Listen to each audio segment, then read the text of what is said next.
Хан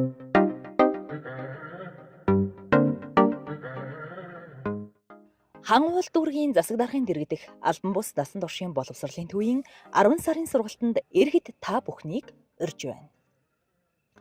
Үсчний сургалт, компьютерийн сургалт, оёдол эсгүүрийн сургалт зэрэг 20 хоног үргэлжлэх сургалтуудаа элсэлт авч байна. Манай төв нь багшлах боловсон хүчин, суралцах орчин, тоног төхөөрөмжөөр бүрэн хангагдсан. Манай сургалтууд насны хязгааргүй, үн төлбөргүй сертификат олгогдоно. Та суралцахыг хүсвэл дараах материалыг бүрдүүлнэ үү? Үүнд хорооны засаг даргын тодорхойлолт, иргэний үнэмлэхний хуулбар, 1% цээж зураг,